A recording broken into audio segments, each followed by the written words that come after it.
Bienvenue sur FLC, French Learning Channel. Apprenons le français de manière simple et agréable. C'est parti! Bonjour à toutes et à tous. Bienvenue dans un nouvel épisode de FLC, French Learning Channel. Moi, c'est Claire et aujourd'hui avec Jérôme, on va parler d'un mot très court, mais très difficile à dire. Non. Ah, ce petit non qui nous bloque, qui nous fait peur, qui nous colle parfois à la gorge.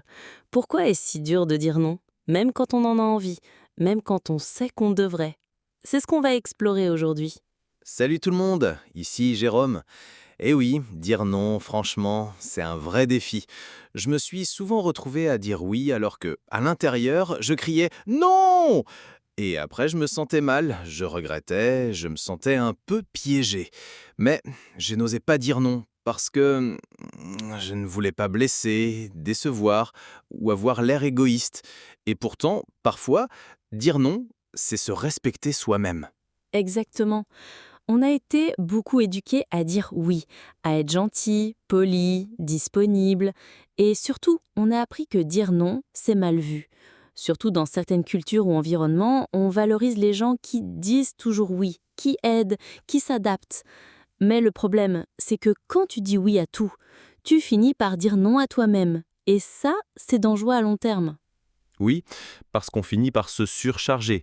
Trop de travail, trop de promesses, trop de responsabilités. Et puis un jour, on explose. Ou on s'épuise. Et souvent, personne ne comprend, parce qu'on a toujours dit oui. Moi, j'ai appris difficilement que dire non, ce n'est pas être dur, c'est être clair. Dire non à quelque chose, c'est dire oui à son équilibre, à son temps, à son énergie. Et puis, il y a aussi la peur d'être rejeté. On croit que si on dit non, l'autre ne va plus nous aimer, qu'on va perdre un ami, une opportunité, une image de bonne personne. Mais en réalité, les gens qui vous respectent vraiment, ils peuvent entendre un non. Et vous aussi, vous pouvez l'entendre. On oublie que nous aussi, on aime quand quelqu'un nous dit un non sincère plutôt qu'un oui forcé. Tu sais, ce qui m'a aidé, c'est d'apprendre à dire non avec bienveillance. On peut dire non sans être agressif. Par exemple, je comprends, mais je ne peux pas. Ou merci de penser à moi, mais je préfère refuser. Ce sont des façons de poser une limite, tout en restant respectueux. Et plus on s'exerce, plus c'est facile, comme un muscle. Au début, ça tremble, et après, ça devient naturel. C'est vrai.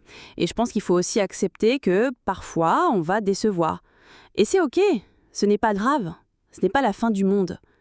Dire non, c'est aussi faire de la place pour les vrais oui. Des oui sincères, des oui enthousiastes, des oui alignés avec ce qu'on veut vraiment. Et c'est là que la magie opère. Quand tu apprends à dire non, tu apprends en même temps à dire un vrai oui. J'adore cette idée. Et je pense que dans l'apprentissage du français aussi, il faut savoir dire non. Non à la pression d'aller trop vite, non à la peur de faire des erreurs, non à la comparaison avec les autres. Dire non parfois, c'est se protéger pour avancer plus loin à son rythme. Donc si vous nous écoutez aujourd'hui, peut-être que ce podcast est le moment pour vous de vous poser une question simple. À quoi ai-je envie de dire non cette semaine ? Oui. Et à quoi ai-je envie de dire oui? On vous laisse avec cette réflexion. Et comme toujours, on termine avec 5 mots ou expressions utilisés dans cet épisode. 1. Surcharger.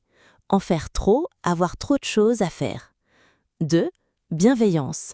Le fait d'être gentil, doux, respectueux dans ses mots ou ses actions. 3. Équilibre. Un état de stabilité entre le travail, le repos, les émotions. 4. Forcer. Quelque chose qu'on fait sans envie, sans naturel. 5. Aligner. Quand ce qu'on pense, ce qu'on ressent et ce qu'on fait vont dans la même direction. Merci à vous d'avoir écouté ce moment avec nous. N'ayez pas peur de poser vos limites. Ce n'est pas de l'égoïsme, c'est de l'honnêteté. Avec les autres et avec vous-même. On se retrouve demain pour un nouvel épisode de FLC, French Learning Channel. En attendant, prenez soin de vous et osez dire non. Vous verrez, ça fait du bien. À bientôt. Merci de nous avoir écoutés sur FLC, votre référence pour maîtriser la langue française. N'oubliez pas de vous abonner pour plus de leçons et de ressources d'apprentissage. À bientôt!